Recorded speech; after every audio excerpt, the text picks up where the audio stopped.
మీ పాత్ర ఏంది మరి పార్టీ బలోపేతంలో? ఇదే చెప్తున్నాను. యాజ్ ఏ మా మహబూబ్‌నగర్ ఇన్ఛార్జ్ జనరల్ సెక్రటరీగా నాకు కేటాయించిన నియోజకవర్గాల్లో గ్రామ స్థాయి నుంచి ఉదాహరణకి బూత్ లెవెల్ ఏజెంట్ల కానించి నిర్మాణం చేసుకుంటూ గ్రామ కమిటీలు, జిల్లా కమిటీలు, మండల్ కమిటీలు ఏర్పరచుకోవడం, ఏఐసీసీ పిలిపించిన ఏ కార్యక్రమం కూడా ఆ యొక్క జిల్లాలో కార్యక్రమాలు అయ్యే విధంగా మళ్ళీ రాష్ట్రంలో ప్రభుత్వం అధికారంలో ఉన్నాం కాబట్టి మీ రేవంత్ అన్న చేసే అభివృద్ధి కార్యక్రమాలు కానీ సంక్షేమ కార్యక్రమాలు కూడా ఇవి కూడా క్యాడర్ వరకు చేరే విధంగా మేమంతా కూడా ప్రణాళికలు చేయడం జరుగుతుంది.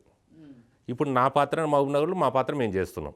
అట్లా ఇన్ఛార్జ్ వ్యవస్థలు కానీ పార్టీ కానీ సమష్టిగా పనిచేయడం వల్లనే మీరు చూస్తే 90% సర్పంచ్ ఎలక్షన్స్ గెలిచినాం, మున్సిపాలిటీ ఎలక్షన్స్ గెలిచినాం, ఉప ఎన్నికలు గెలుస్తున్నాం. అన్నీ కూడా ఏంటంటే టీమ్ ఎఫర్ట్.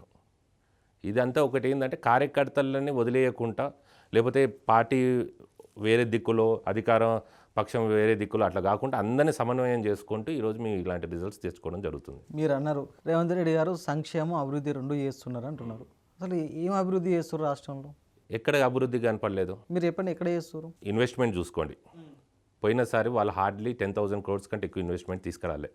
ఆయన ఊకే ఇంగ్లీష్లో స్పీచ్లు ఇచ్చుకుంటూ ఈ దలాస్ గిలాస్ ఇవన్నీ పోయి మనకి ఆ పెయిడ్ ప్రమోషన్ చేసుకొని ఏదో హైదరాబాద్ తీసుకొచ్చామన్నారు. కానీ 10 సంవత్సరాల్లో హైదరాబాద్ తీసుకొచ్చిన ఒక ప్రాజెక్ట్ చెప్పండి, ఒక కంపెనీ చెప్పండి మీరు 10 సంవత్సరాల్లో.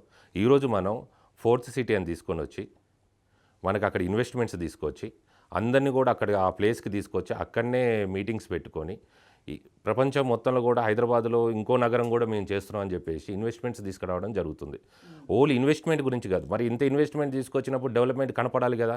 అందుకే మూసీ డెవలప్మెంట్కి స్టార్ట్ చేసినాం. హిల్ట్ పాలసీతో తీసుకొచ్చి ఇప్పుడున్న పారిశ్రామిక వాడలన్నీ కూడా ఓఆర్ఆర్ బయటికి తీసుకుపోయి ఓఆర్ఆర్ లోపల కంప్లీట్గా మొత్తం కూడా రెసిడెన్షియల్ జోన్గా మార్చాలి. Purification and beautification. ప్యూరిఫికేషన్ అంటే ఏంది? ఇప్పుడు మూసీ నది ఉంది, మీరు చూస్తే ఇప్పుడు అది బురదగుంట. మనం ఒక 5 నిమిషాలు కూడా ఇట్లా కూడా కూర్చోలేము మూసీలో. ఇప్పుడు అదేం చేస్తున్నారు, ఆ వాటర్ బంద్ కావాలంటే ఎక్కడి నుంచి వస్తే ఇండస్ట్రియల్ ఏరియా నుంచి వేస్టేజ్ అంతా వచ్చి దీనిలో కలుస్తుంది. ఇండస్ట్రియల్ ఏరియాలో వేస్టేజ్ బంద్ చేయాలంటే ఇండస్ట్రియల్ అన్నీ కూడా ఓఆర్ఆర్ బయటికి వెళ్ళిపోవాలి. వెళ్ళిపోయాక గోదావరి నుంచి 20 TMCలు తీసుకొచ్చి 2.5 TMCలోనే ఇప్పుడు కాన్స్టెంట్గా ఫ్లో అయ్యేటట్టు చేసుకొని 17.5 TMCలోనేమో డ్రింకింగ్ వాటర్ ఫెసిలిటీగా చేసుకొని ఆ చుట్టూ ఉన్న కారిడార్ కూడా మొత్తం బ్యూటిఫికేషన్ డెవలప్ చేసి నైట్ టూరిజం ఒకటి డెవలప్ చేసి దాని ద్వారా ఏంటంటే టూరిజం డెవలప్ అయితే రెవెన్యూ డెవలప్ అవుతుంది. అక్కడ మొత్తం కూడా కమర్షియల్ యాక్టివిటీస్ పెరుగుతాయి, ఈవెంట్స్ పెరుగుతాయి. మళ్ళీ బ్యూటిఫికేషన్ అవ్వడం వల్ల అక్కడ రియల్ ఎస్టేట్ కూడా పెరుగుతుంది.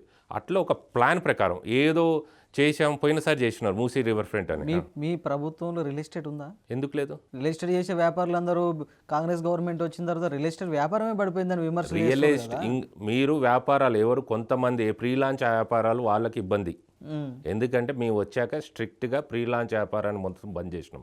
ఎందుకంటే రేరా చట్టాన్ని ఇంకా స్ట్రెంథన్ చేసి ప్రీ లాంచ్ లేని విధంగా అందరి మీద కూడా ఈరోజు కేసులు పెట్టేసి ప్రతి ఒక్క కూడా ప్రజావాణి పెట్టుకొని ఎక్కడ ఏ సమస్య వచ్చినా కూడా వాళ్ళ మీద ఇప్పుడు కేసులు అవ్వడం వల్ల ఇది మేము బబుల్ రియల్ ఎస్టేట్ క్రియేట్ చేయలే. ఫేక్గా వాళ్ళ బినామీలతోనే ఎకరం 100 కోట్లు కొనిపించుకొని హైదరాబాద్ రియల్ ఎస్టేట్ పెరిగిపోయింది, 100 కోట్ల ఎకరం అయింది. అట్లా మేము చేయలేదు. మీ కాంగ్రెస్ పార్టీలో ఎవరికి బినామీలు లేరేంది? ఎక్కడున్నారు బినామీలు? ఉంటే మాది ఏ మంత్రికి ఇప్పుడు దేశం మొత్తంలో ఇన్ని సంవత్సరాలు పరిపాలించి మా బ్యాంక్ అకౌంట్లో ఉన్న పైసలు చూడండి.